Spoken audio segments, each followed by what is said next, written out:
Mari kita berdoa terlebih dahulu, memohon pertolongan Tuhan, agar kiranya pertemuan ini bermanfaat. Mari kita berdoa. Bapa di surga, di dalam nama Tuhan Yesus, pencipta, pemelihara, penopang, dan penebus kami. Kami bersyukur hari ini kami boleh menikmati segala pemberian berkat-Mu yang selalu baru bagi kami. Terima kasih Tuhan untuk pertemuan melalui Zoom meeting ini. Kiranya Tuhan menolong kami mengerti proses pembelajaran ini, sekalipun kami bertemu dengan tatap layar melalui aplikasi Zoom, tetapi sikap hati dan tindakan kami untuk belajar, untuk memahami apa yang Engkau kehendaki kami pelajari sepanjang semester yang sedang berjalan ini. Tuhan berkati, beri kemauan, beri kemampuan untuk kami belajar, bekerja, berkarya di tengah-tengah segala kesibukan, segala aktivitas, bahkan segala pergumulan kami. Kiranya momen-momen penting ini mengisi hati kami, terlebih kebenaran-Mu, memerdekakan kami dan memampukan kami. Terima kasih Bapak pimpin pertemuan ini dari awal sampai akhir di dalam nama Tuhan Yesus. Amin. Jadi hal yang penting yang perlu kita pelajari mengenai pendidikan agama Kristen. Pendidikan agama Kristen di Universitas Pelita Harapan berbasiskan pada pengenalan akan Alkitab. Pengenalan akan Alkitab yang tentunya kita mulai dengan satu pengertian bahwa Alkitab diwahyukan secara khusus melalui cara plenary verbal inspiration. Inspirasi verbal plenary. Tiap-tiap orang secara khusus juga ditentukan oleh Tuhan untuk menulis dalam bahasa manusia, karena memang firman Tuhan dikaruniakan untuk manusia, mengenal Allah, mengenal dirinya, mengenal alam dan lingkungannya. Jadi tiga hal penting ini yang nanti secara bertahap dijelaskan di dalam Alkitab, baik di dalam Perjanjian Lama maupun dalam Perjanjian Baru, dalam kurun waktu kurang lebih 1.500 tahun. Dan kita mengetahui dalam Perjanjian Lama dan Perjanjian Baru, para penulis itu seringkali tidak bertemu dalam zaman yang sama. Terutama kalau kita memperhatikan Perjanjian Lama dan Perjanjian Baru, ada jarak yang cukup panjang, kurang lebih 400 tahun. Bahkan antar penulis di dalam kitab demi kitab pun memiliki perbedaan waktu, perbedaan konteks zaman, konteks waktu, konteks pergumulan. Namun keseluruhan kisah Allah melalui manusia ini memberikan gambaran kepada kita bagaimana ia menyatakan dirinya untuk dikenal, sehingga manusia mengenal Allah melalui firman-Nya. Awalnya Tuhan menyatakan diri melalui karya ciptaannya, melalui hati nuraninya, melalui perjalanan sejarah. Tetapi tentu ini hanya sebatas mengetahui eksistensi Allah. Di dalam rancangan Allah dan kehendaknya, ia ingin menyatakan dirinya. Dan ia menyatakan dirinya dengan cara yang khusus, dan setiap orang yang menerimanya dengan cara yang khusus, dan setiap orang yang mempercayainya dengan anugerah yang khusus. Nah, ini berkaitan dengan anugerah khusus, wahyu khusus, dan kehidupan baru bagi orang yang mempercayai seluruh narasi di dalam Alkitab. Nah, kalau kita perhatikan baik-baik, kita akan mengetahui dengan jelas sekali di awal bahwa Tuhan menyatakan dirinya. Pada mulanya Allah menciptakan langit, bumi, dan segala isinya. Pada mulanya. Lalu dalam kitab Wahyu kita mengetahui bahwa tiap manusia akhirnya ingin menanti-nantikan kedatangan Tuhan, dan Tuhan menyempurnakan semua yang sudah dirancangnya di dalam karya penebusan. Antara karya penciptaan, narasi penciptaan, dengan karya penyempurnaan Allah, ada dua narasi besar yang mengapitnya, dan ini menjadi hal yang paling perlu dan penting untuk dimengerti. Jadi, ada kisah penciptaan, ada kisah penyempurnaan. Di antara ini ada dua kisah besar yang masih ada sampai sekarang dan terus-menerus dapat kita saksikan. Yang pertama adalah kisah kejatuhan, dan yang kedua adalah kisah penebusan. Jadi kalau kita mau lihat keseluruhannya, maka di antara seluruh kisah ini, kisah penebusan yang paling banyak dinyatakan di dalam Alkitab. Mengapa? Karena memang Alkitab diberikan, diwahyukan, dituliskan pada konteks manusia sudah berdosa. Dan dijelaskanlah manusia yang sudah berdosa ini menerima firman, dan dimulai dari kisah penciptaan, kisah kejatuhan, kisah penebusan, sampai kisah penyempurnaan. Di dalam kisah-kisah itu, Tuhan juga telah menyatakan janjinya, covenant-nya. Ada covenant kerja, ada covenant anugerah. Nah, di dalam covenant anugerah ini menunjukkan bahwa di dalam kisah ini, yaitu kisah yang berkaitan dengan kejatuhan dan penebusan, ada 4 covenant anugerah di sana. Covenant alam, covenant perjanjian umat Allah, covenant hukum, dan covenant kerajaan. Dan tentu 4 ini belum final dan belum sempurna. Sampai akhirnya nanti covenant di dalam dan melalui Yesus Kristus. Itu covenant darah. Jadi kalau kita memperhatikan bagaimana keseluruhan pengajaran Alkitab memberikan kepada kita pengenalan siapakah Allah yang kita sembah, siapakah saya manusia yang dicipta menurut gambar rupa Allah, yang sudah berdosa, yang membutuhkan keselamatan, dan kita mengetahui alam, semesta, bumi, dan segala isinya. Nah, kalau kita memperhatikan lagi dari tiap detail kisah itu, kita mendapatkan pengertian dan pengajaran yang mendalam. Bagaimana di dalam kisah penciptaan, Allah menciptakan segala sesuatu dari tidak ada menjadi ada. Awalnya Allah menciptakan langit dan bumi. Bicara tentang ruang dan waktu. Lalu Tuhan menyatakan, bumi belum berbentuk dan kosong, gelap gulita menyelimuti samudera raya. Tuhan menyatakan itu dan mengisinya sehingga ada waktu yang begitu luas, lalu ada waktu yang disebut hari, dan di dalam waktu yang hari ini, hari pertama sampai hari ke-6, Tuhan mengisi segala kebutuhan yang berkaitan dengan bumi, terutama manusia. Ada terang, ada cakrawala, ada tumbuhan, ada benda-benda penerang, ada binatang, ada manusia, lalu hari ke-7 selesai melakukan itu, dan Tuhan menyatakan ini Sabat. Inilah kisah penciptaan. Tetapi kisah penciptaan tidak berhenti di sana pengertiannya, karena ada di dalam Kejadian pasal 2 berbicara tentang bagaimana Tuhan menciptakan manusia pada hari ke-6. Maka di dalam Kejadian pasal 2, kita mengetahui bahwa manusia dicipta dari debu tanah, dihembuskan nafas hidup, lalu ditempatkan di Taman Eden yang di bumi ini, diberikan pasangan, yaitu Hawa dari rusuknya, lalu menjadi suami istri, dan tentunya diberkati oleh Tuhan untuk beranak cucu bertambah banyak dan mengelola bumi. Dalam kisah penciptaan ini, Tuhan menyatakan covenant-nya yang disebut covenant kerja, yaitu manusia dalam konteks saat itu beribadah kepada Tuhan melalui pengelolaan bumi, pemeliharaan bumi bagi kemuliaan Allah. Ini yang disebut abadah, ibadah. Jadi bekerja itu ibadah, bekerja itu bagian yang penting, esensial bagi setiap manusia keturunan Adam sebagai bagian pertanggungjawaban ibadah kepada Allah. Maka kalau kerjanya malas, kalau kerjanya tidak tekun, kalau kerjanya tidak serius, sedang memberontak kepada Allah. Karena abadah itu ibadah, itu kerja. Jadi itu dalam kisah penciptaan. Pengajarannya bagi kita, ya kita harus berjuang, berdoa, memohon kekuatan supaya ibadah tetap berlangsung, kerja apa saja, murni, suci, dan itu berkenan di hati Tuhan. Kecuali melakukan kejahatan-kejahatan pasti dihukum, dimurkai oleh Tuhan Allah. Ini bagian kisah yang penciptaan dan kaitannya dengan covenant kerja. Kemudian kisah kejatuhan. Dalam kisah kejatuhan, kita bagaimana tahu bagaimana manusia itu berbuat dosa dengan sengaja, memberontak kepada Tuhan, melawan covenant kerja, dan akhirnya manusia dari Taman Eden diusir. Tetapi sebelum diusir, diadili, dan sesudah diadili dinyatakan bahwa nanti ada satu keturunan perempuan yang tunggal yang akan meremukkan kepala ular, dan kepala ular itu akan memagut tumit daripada anak itu, dan inilah yang disebut proto-evangelium, kabar baik yang pertama. Dan mulai dari situ Tuhan menyatakan bagaimana Tuhan bukan hanya menciptakan, bukan hanya menjadikan segala sesuatu ada menjadi ada, tetapi Tuhan juga memelihara ciptaannya. Ini yang disebut providensia.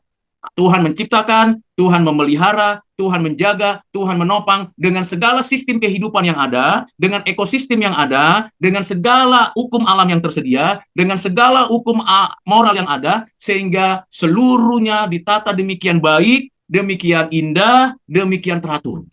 Dengan begitu mulianya, sekalipun saat itu manusia sudah berdosa dan diusir dari Taman Eden, taman itu ditutup dan tidak ketemu lagi sampai sekarang. Nanti yang muncul adalah di akhir zaman, kota dari surga turun ke bumi, di langit dan bumi yang baru. Jadi tidak ada lagi taman, yang ada nantinya kota. Jadi dari taman ke kota. Maka ada satu tempat namanya Taman Kota. Ya, entah karena model begitu atau karena memang ada yang punya inspirasi atau konsep seperti itu ya. Saya juga kurang mengerti, tetapi yang pasti bahwa ada satu kisah di dalam Alkitab dari taman diusir keluar, lalu nanti akhirnya ada kota Yerusalem yang baru. Nah, di dalam kisah kejatuhan, sebelum mulai sejarah penebusan, ternyata Tuhan menyatakan satu covenant dengan Nuh, anak-anaknya, makhluk-makhluk yang ada di bumi dan alam ini, yaitu aku tetap memelihara bumi dan tidak menghukum bumi dengan air bah lagi. Itu covenant alam. Sehingga saya dan saudara sekalian, dimanapun umat manusia, masih bisa menikmati hidup, udara yang segar, langit yang biru, sinar mentari, air, tumbuhan, dan sebagainya. Sekalipun saat yang sama. Ini paradoksnya, karena keberdosaan manusia, terjadi kekacauan iklim, bagaimana kekeringan, dan terjadi segala sesuatu yang menimbulkan manusia menderita, sampai sekarang kita susah mendapatkan beras. Itu kenyataannya. Jadi kalau kita lihat, Tuhan sudah memelihara menjaga manusianya nakal sekali. Nakal sekali. Nggak mau bertobat. Ya, sudah diberi kesempatan, masih tetap aja nakal, tidak mau bertobat, dan akhirnya Tuhan tarik anugerahnya sedikit demi sedikit. Jadi tidak mengherankan, ada kekeringan, ada kesusahan panen, ada iklim yang tidak menentu, dan sebagainya, dan sebagainya. Makin bertambahlah orang-orang jahat, makin sedikitlah orang-orang baik. Makin terlihatlah orang-orang pilihan, makin tidak terlihat lagi orang-orang yang takut akan Tuhan. Baik di segala bidang. Dimanapun, sosial, budaya, ekonomi, politik, agama, bahkan tempat yang paling aman bersembunyi berbuat dosa di tempat agama. Itu yang terjadi. Ini kejatuhan. Dan Tuhan tidak mengatakan, aku gagal, tidak. Tuhan tetap merancang yang sudah dinyatakannya dengan baik. Dan Tuhan memulai sebuah sejarah penebusan dengan memanggil Abraham dari Ur Kasdim, dipimpin sampai ke Haran, sampai ke Tanah Kanaan. Mulailah pernyataan Tuhan, bahwa keturunanmu akan menjadi berkat bagi segala bangsa. Namamu bukan jadi Abram, tapi Abraham.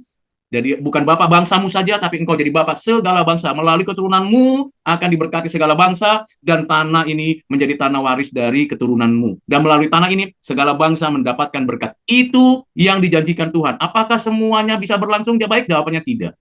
Until now, tidak. Mengapa demikian? Karena manusia sudah berdosa.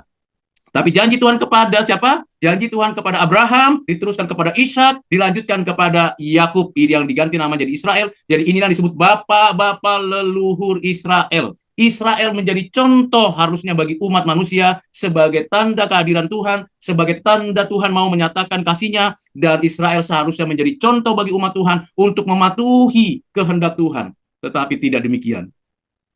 Lalu selama 430 tahun atau kurang lebih segitu, dibawalah orang Israel di tanah Goshen, sebelumnya 70 orang, sampai di tanah Goshen di Mesir, ketika Yusuf dijual, lalu diganti menjadi budak, menjadi kemudian narapidana, lalu diangkat menjadi Perdana Menteri di tanah Goshen. Orang Israel tinggal di sana karena kekeringan di tanah Kanaan, ada kesusahan di sana, lalu dibawa 70 orang itu, kemudian bertambah banyak di sana, lalu nyaman di sana, sampai 400 tahun lebih di sana. Setelah Yusuf meninggal, kira-kira 30 tahun setelah dia jadi penguasa di sana, maka orang-orang Israel yang di tanah Goshen tidak boleh balik dan diperbudak 400 tahun di sana. Sampai lahirlah, hadirlah hamba Tuhan yang ditentukan Tuhan, namanya Musa. Dan Musa diberikan kuasa, otoritas, kekuatan, sekalipun ada proses yang begitu panjang, mulai di istana 40 tahun, kemudian di tanah Midian 40 tahun, dan pada usia 8 tahun diutus membawa bangsa Israel keluar dari tanah Mesir, dan di tanah Mesir itu mereka sudah diperbudak dan sekarang dibebaskan. Sebelum dibebaskan, Tuhan menyatakan dirinya kepada Musa, dan Musa menyatakan itu kepada Firaun, let my people go. Setelah itu apa yang terjadi? Firaun mengeraskan hatinya, Tuhan menjatuhkan tulah sampai 4 kali,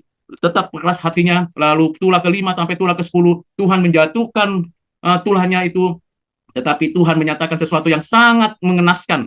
Tuhan mengeraskan hati Firaun. Jadi awalnya Firaun sendiri yang keras hatinya, tetapi berikutnya Musa mendengar Tuhan menyatakan bahwa Tuhanlah mengeraskan hati Firaun. Sampai yang ke-10. Apa yang kita pelajari di sana? Bahwa kalau Tuhan sudah bertindak dan berkata serius, jangan main-main. Tidak ada yang tidak terjadi kalau Tuhan mengatakannya. Jadi pasti terjadi. Nah, saudara yang kekasih, coba perhatikan baik-baik bagaimana Tuhan menyatakan dirinya ketika bangsa Israel keluar. Tuhan menyatakan bahwa ada korban anak sulung, yaitu anak sulung binatang, menggantikan anak sulung orang Israel yang harusnya mati juga. Yang mati adalah anak sulung dari orang-orang Mesir, baik binatang maupun manusia. Tetapi anak sulung dari orang Israel tidak mengalami kematian karena ada anak sulung kambing domba yang disembelih, darahnya dibalurkan di pintu, kemudian dibawalah itu orang-orang Israel bebas dari kematian, dan itu yang disebut dengan Paskah, melewati kematian karena ada anak sulung kambing domba yang disembelih. Nah, ini peristiwa penting yang nanti connect relate dengan kematian dan kehidupan Kristus di dalam zaman abad-abad pertama.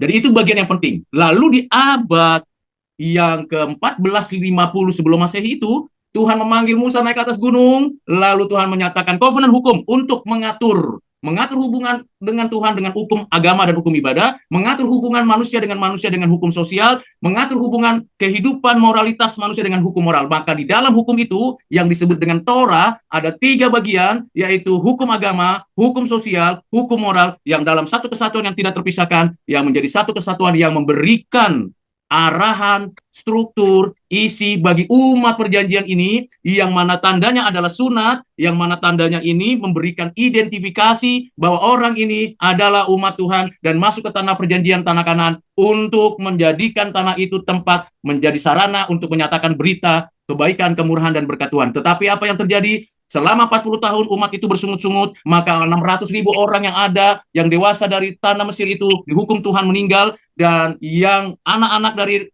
Mesir dan yang lahir di padang gurun itu yang masuk ke tanah Kanaan. Hanya 2 yang masuk ke tanah Kanaan yang keluar dari Mesir yang dewasa, yaitu Yosua dan Kaleb. Yosua lah yang meneruskan perjuangan Musa, karena Musa tidak diterima untuk masuk ke tanah Kanaan karena ia melakukan satu pemberontakan kepada Tuhan, tidak patuh kepada Tuhan, dan akhirnya Yosua ada di sana dan memerangi bangsa-bangsa yang jahat di sana, dan akhirnya 40 tahun Yosua pun tidak sanggup menyelesaikan semua tugasnya. Kau sudah bekerja bagus, Yosua, tetapi masih banyak tempat tanah Kanaan yang kujanjikan tidak kau kuasai. Maka bagaimana ini pertanggungjawabanmu? Tetapi bagaimana sikapmu? Aku dan seisi rumahku tidak akan menyembah ilah-ilah dan akan tetap takut akan Tuhan. Tetapi setelah masa itu apa yang terjadi? Masa 410 tahun disebut masa hakim-hakim. Ada siklus dosa terjadi selama 410 tahun.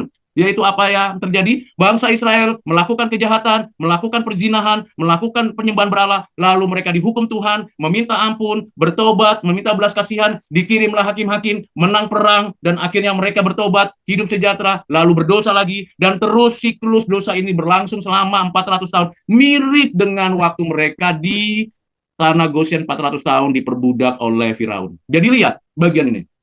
Di akhirnya Musa sudah tidak lagi kita tahu, firman Tuhan itu sudah ditulis, kita tidak tahu bagaimana penerapan firman Tuhan yang dinyatakan Tuhan kepada Musa. Akhirnya apa yang ditulis Musa itu diajarkan oleh Yosua, hakim-hakim, tetapi tidak betul-betul utuh lengkap. Begitu jahatnya pada zaman hakim-hakim itu manusia. Sampai pada akhir ceritanya, dalam kisah hakim-hakim dan 1-2 Samuel kita mengetahui, maka Samuel pun sebagai hakim terakhir, anak-anaknya pun tidak patuh kepada Tuhan. Akhirnya rakyat tidak setuju dengan pemimpinan anak-anaknya Samuel, dan mereka menuntut seorang raja. Mulai saat itulah mulai muncul konsep teokrasi, konsep kerajaan yang sebenarnya sudah dirancang Tuhan, dinyatakan Tuhan kepada Abraham dalam perjanjiannya bahwa dari keturunan Abraham akan lahir raja-raja dan akan ada raja-raja yang akan memimpin umatku. Begitu juga di dalam kitab Kejadian 49 ayat 10 bahwa nanti dari keturunan Yehuda lah yang akan menjadi raja-raja. Tetapi di dalam 1-2 Samuel dijelaskan bahwa Saul yang menjadi raja bukan dari keturunan Yehuda tetapi dari keturunan Binyamin. Saul tidak taat kepada Tuhan dan diganti oleh raja yang diperkenan Tuhan namanya Daud. Raja Daud inilah yang memulihkan seluruh tatanan teokrasi kerajaan Allah, yang menerapkan hukum Taurat dengan baik dan mensejahterakan umat Tuhan, tetapi ada kesalahan, ada kesulitan, ada ketidakmampuan daripada Daud di dalam hal seksual. Akhirnya dia jatuh karena berzina dengan Bathsheba, dan dampaknya apa? Dampaknya bahwa dia tidak boleh melakukan mendirikan bait Allah, anak-anaknya berperang, dan sekaligus juga pada saat itu Tuhan mengatakan engkau banyak darah, engkau berperang terus, sehingga bait Allah tidak boleh didirikan olehmu tapi anakmu Salomo. Apa yang terjadi? Salomo mendirikan bait Allah berdasarkan apa yang ditentukan Tuhan.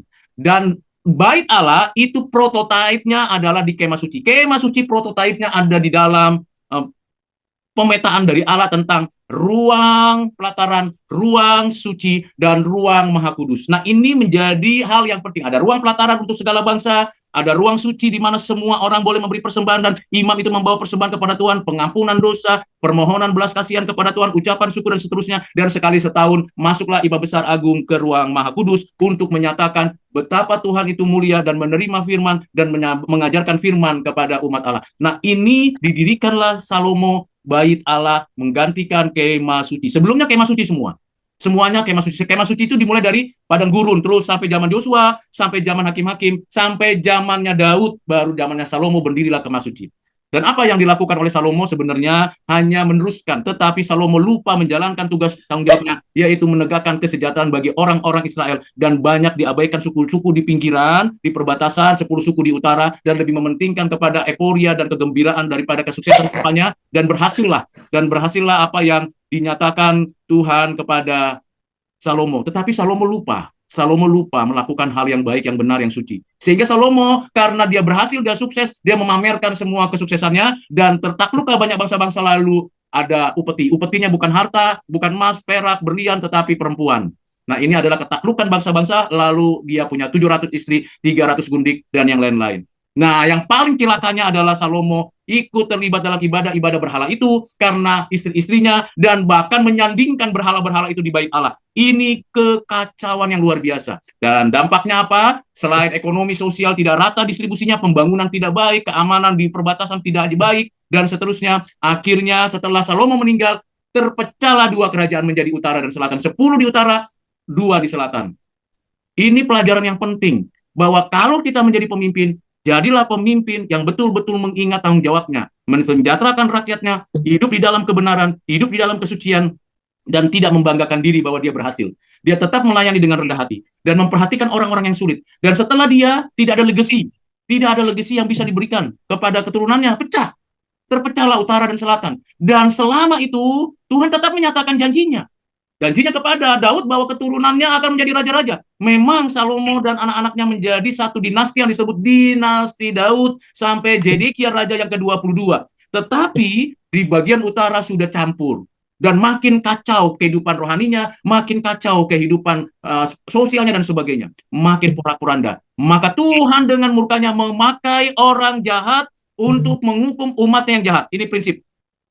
Tuhan bisa memakai itu. Siapa yang dipakai Tuhan? Asyur. Menghancurkan kerajaan Israel utara yang ibu kotanya Samaria dengan Raja Sanherib. Asyur menyerang daripada kerajaan utara, dan kerajaan utara habis tahun 722 sebelum Masehi. Semua rakyat yang penting dan yang perlu untuk dibuang kemana-mana. Ada ke Afrika, ada ke Tiongkok, ada ke Eropa, ke berbagai tempat. Sehingga banyaklah kita temui keturunan-keturunan Israel di berbagai tempat di segala bangsa. Itu zamannya Asyur dimulai tahun 722 sebelum Masehi. Yang ada di sana apa? Bangsa-bangsa lain dimasukkan. Begitu kacau, yang mana sebelumnya kerajaan di bawah pimpinan Daud itu membuat damai, sejahtera, tenang, dan nyaman. Tetapi tidak terjadi. Dalam waktu singkat, wilayah itu hancur karena apa? Tidak taat kepada Tuhan, mempermainkan anugerah Tuhan, tidak patuh kepada hukum Tuhan.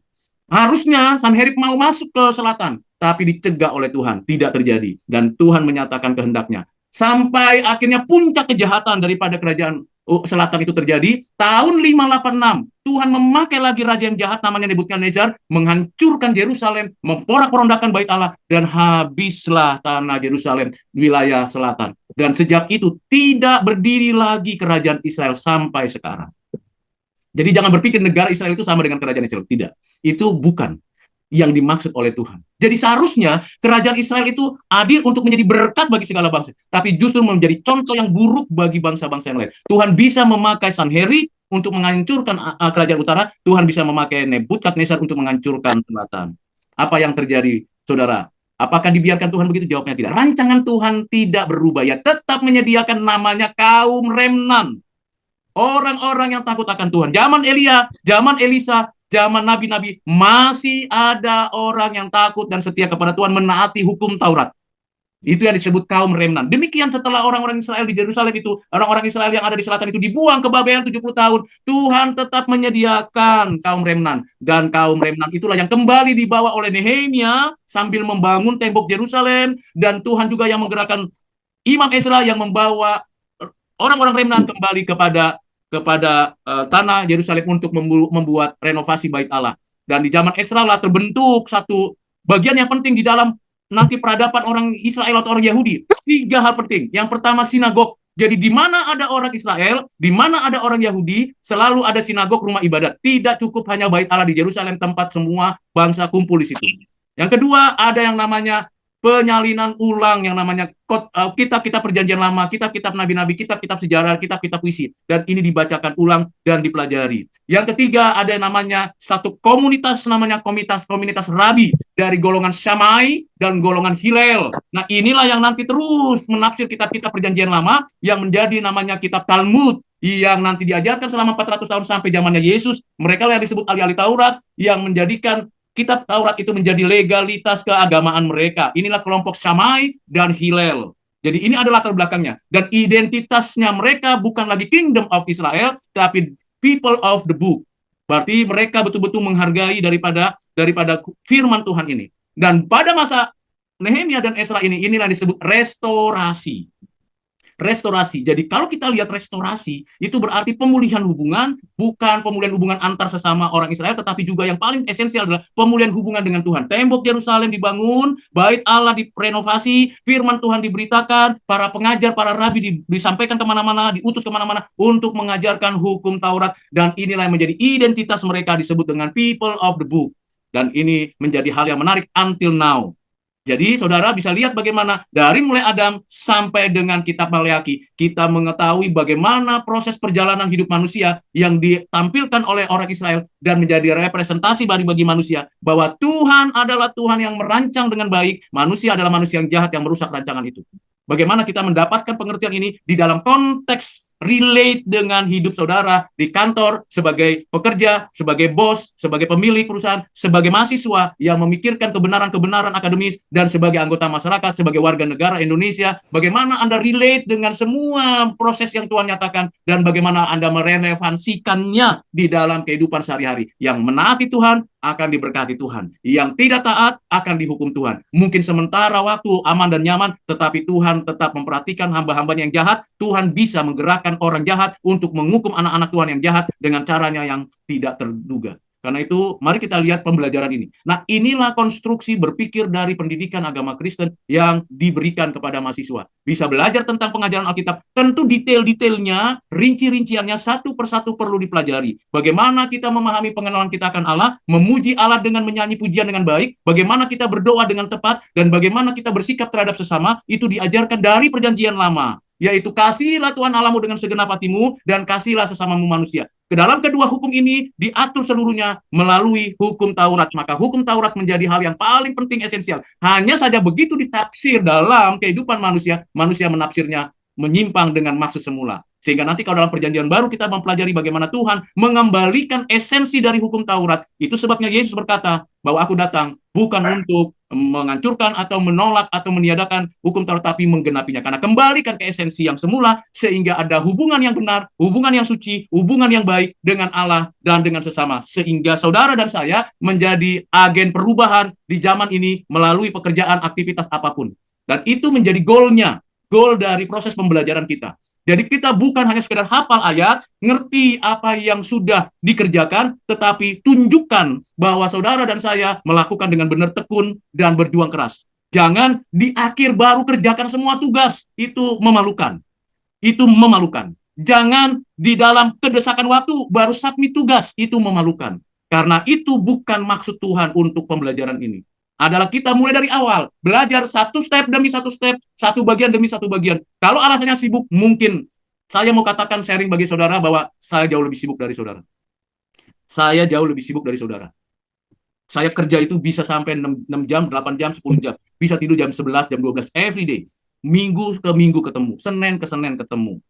Dan bulan ke bulan. Sejak saya dipanggil Tuhan menjadi hamba Tuhan, melayani Tuhan, menyaksikan Tuhan sejak tahun 1990, sampai sekarang tidak ada waktu berleha-leha.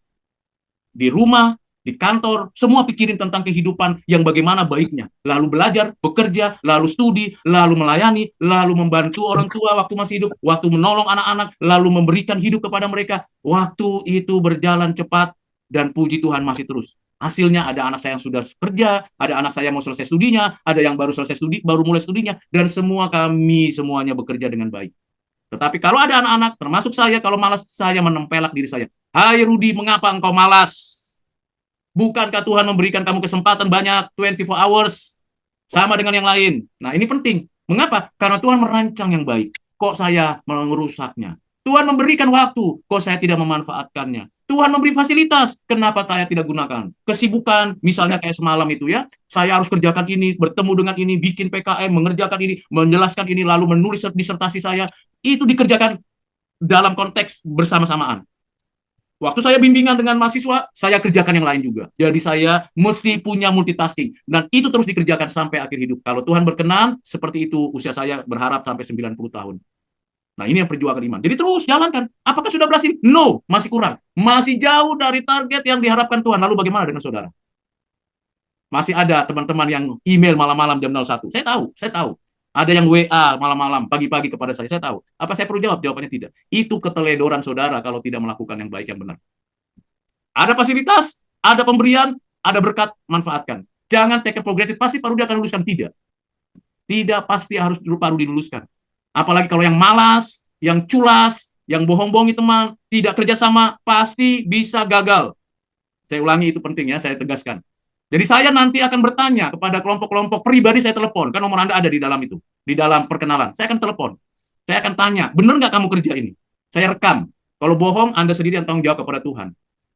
Saya posisinya memang dosen, tapi saya adalah hamba Tuhan. Jadi saya akan tanya, benar nggak? Apakah kalau Anda bilang begini, begini, begitu tentang alasan-alasan, maka itu alasan yang tidak bisa diterima. Kecuali Anda terbaring sakit di rumah sakit, saya langsung berdoa minta kesembuhan dari Tuhan untuk Anda. Tapi kalau Anda bilang, saya capek Pak, kerja dari pagi sampai, masa nggak ada waktu 24 jam? Nggak ada. Belajar itu 4 jam loh sehari, minimal. Jadi, mengapa saya jelaskan ini dari awal sampai akhir runtutan ini? Supaya Anda bisa tahu bagaimana Tuhan itu baik dan tidak pernah meninggalkan umatnya. Kalau umatnya nakal, dihukum langsung. Dihajar oleh Tuhan. Sampai kapok. Sudah begitu, Tuhan bangkitkan orang yang takut akan Tuhan. Tuhan tidak kehilangan akal untuk menyatakan kehendaknya. Tidak. Tuhan punya cara yang ajaib. Ya, teman-teman, kita syukuri karena kita telah selesai pada pelajaran materi hari ini. Mari kita berdoa. Bapa di dalam surga, terima kasih Tuhan. Kami sangat diberkati pada hari ini. Terima kasih Tuhan karena kami telah menerima banyak materi dari Pak Rudi dan Ibu Putri dan banyak masukan. Berkati kami untuk perjalanan dalam mata kuliah ini dan juga lancarkanlah kami sampai hari UTS kami dan juga berkatilah kami semua dalam pekerjaan, kehidupan, dan keselamatan kami hari ini dan seterusnya. Terima kasih Tuhan, di dalam namamu kami berserah. Amin. Amin. Terima kasih semuanya.